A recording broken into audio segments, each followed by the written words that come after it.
I considered myself as a resilient person, but I don't want to spend one more day doing things that I don't need to do because I know there's no future.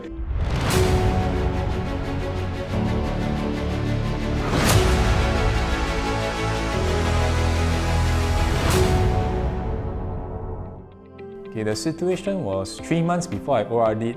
I was very worried because I will ORD in January and August will be my matriculation for NUS, and I'll be worried that I'll be out of job because SAF pays me an allowance of then $550, I remember.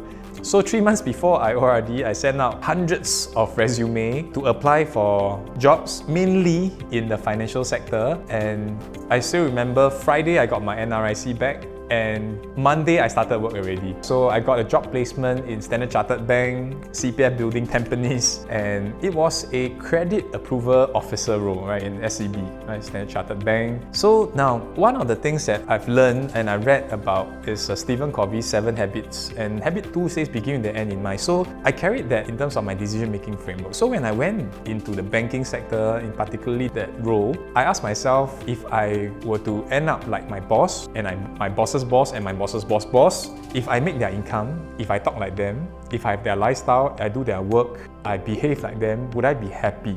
To the above question, the answer was all no. So it was a short stint, and I stayed in Standard Chartered for about 2 months. Yeah, and I moved on.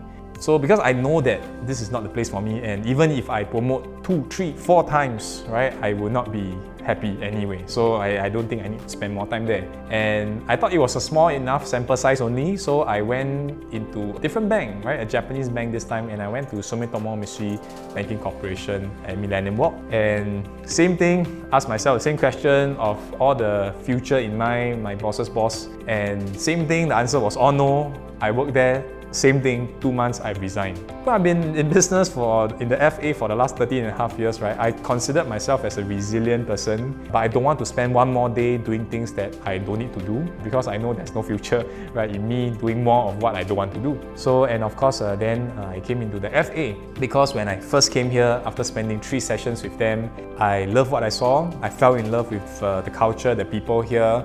And when I spoke to the mentors, I was certain that if I become like them, if I spoke like them, or I speak like them, if I make their income, if I have their lifestyle, I will be very happy. And I never look back, and it's been over a decade of me doing this one thing all the time.